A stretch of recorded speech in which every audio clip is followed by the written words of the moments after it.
Triple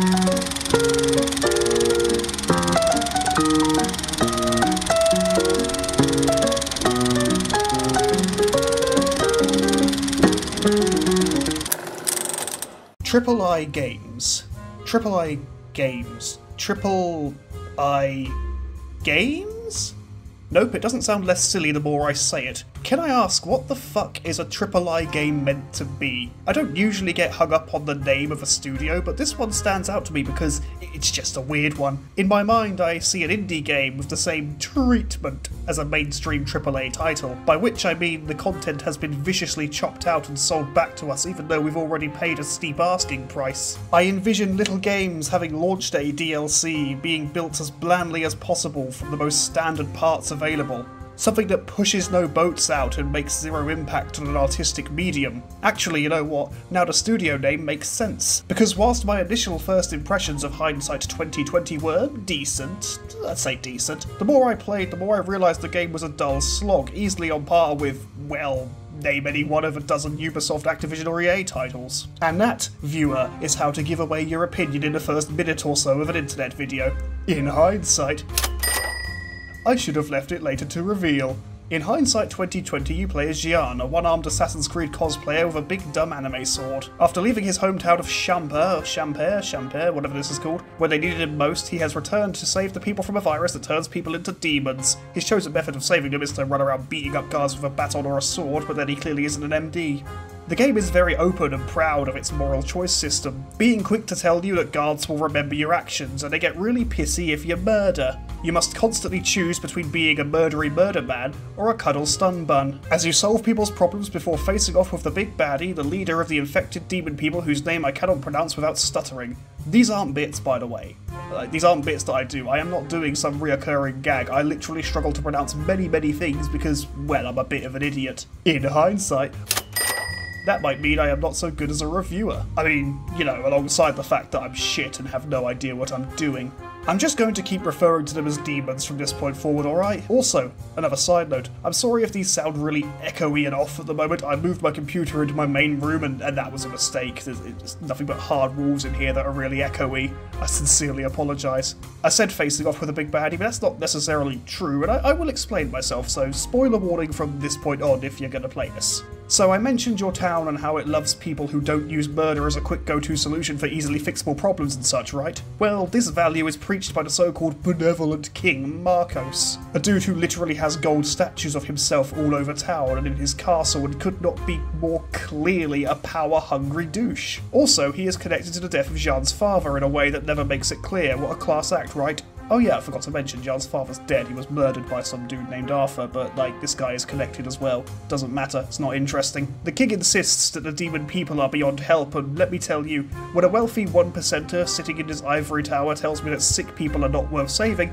you better believe I'm maybe gonna try and draw my own conclusions. He is also really nice, until you don't do exactly what he wants, and then he becomes an out-loud dickweed and tries to murder you. In hindsight, that seems to be an obvious twist. The thing is, he is wrong about the demon dudes. They are sick people who are capable of thought, capable of empathy. They're still people beneath it all. And they are literally only the monsters that people see them as because they see them as monsters. As the game is very quick to point out, it's one of those self-fulfilling prophecies. Which, you know, I think is a fairly interesting thing. I mean, if the game didn't constantly jerk itself off about that, I might have been more enthralled. I mean, if these monster dudes weren't redeemable in any way, then we probably wouldn't have a merciful option for combat against the dudes, would we? Which the game kind of reveals later when you've got to kill the king. I should tell you now about the combat, actually. That would make a lot of sense. The game has two types. Ruthless, where you use a fun sword to do fun murders, and Merciful, where you use a less fun baton to do less fun murders? Not murders, yeah, that works. With the baton, you deplete enemy morale instead of health until they surrender, and this is where the moral choices of the game really come in, and mostly where they stay. If you're merciful and don't kill people, then the townsfolk love and respect you. They remember that you embody their values and they talk to you like you're a decent dude. But on the other side, if you're ruthless and use your sword to do murder, then you get to have fun. In hindsight, maybe making the combat dull for pacifists was a bad move. I felt punished for taking mercy on people, even though when given the option, I want to do that in a game. I want to be a nice person in a game. I suck in real life. This is escapism for me. and one way to ruin the experience is to make one method more annoying or just less enjoyable to deal with. I did start a second Murderer playthrough, though having to sit through the same drawn out cutscenes and dull dialogue boxes kind of just killed my interest before I really got far. So it turns out even the fun way ain't much fun. What an informative study this has been. The game is based around doing some basic combat, finding a coloured key, doing some more basic combat, solving a simple puzzle, which is usually a colour matching game with blocks like you're a fucking toddler, which is then capped off with some more basic combat. If it sounds like I find the game tedious, well, that's because I do, and that's because it is. In hindsight, I should have led with that. No, I won't stop that bit, fuck you. I could save myself a lot of time here and just say the game is tedious. That way I could knock off for lunch early and those free fish pies in my freezer ain't going to gluttonously gobble themselves up. But I've more bits to complain about and I really do need to. Well, I don't need to, I just want to. Come on, I can't be the only person whose time was wasted by this fucking game.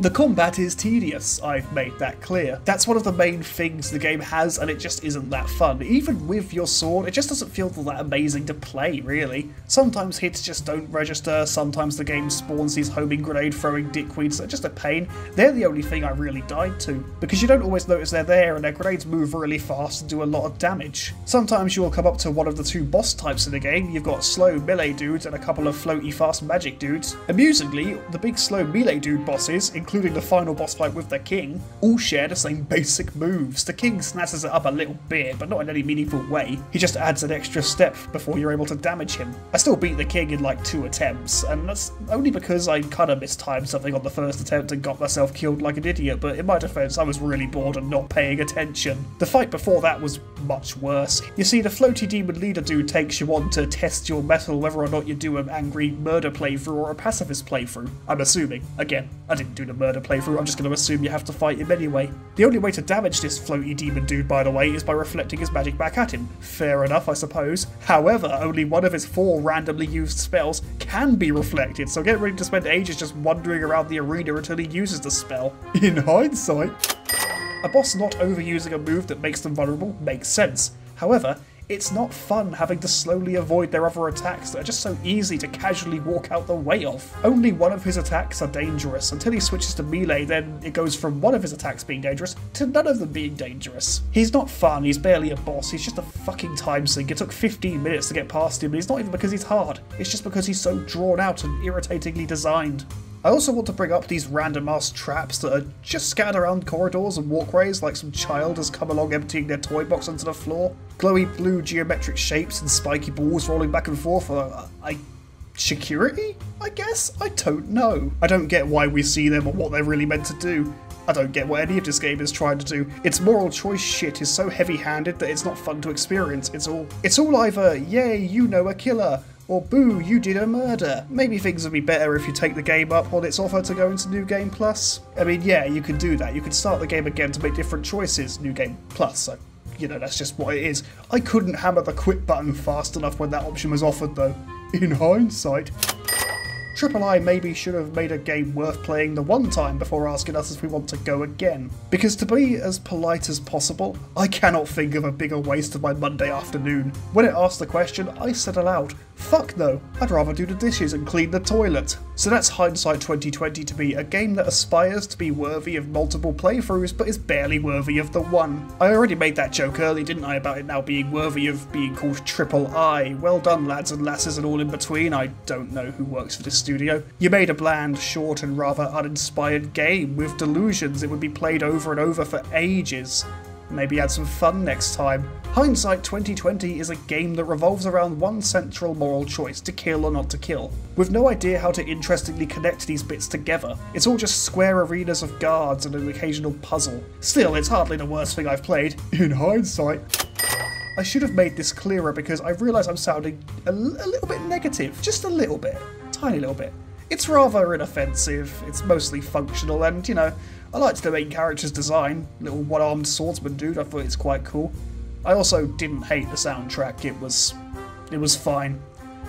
What a fairly bland note to end on. In hindsight, I should have put more thought into this. Thanks for watching, be sure to check out the other content available on the channel, and don't forget to hit that like button and subscribe for more content. You can also support the channel on Patreon from as little as £1 a month. Check out the link in the description. Thanks in advance, and we'll see you next time.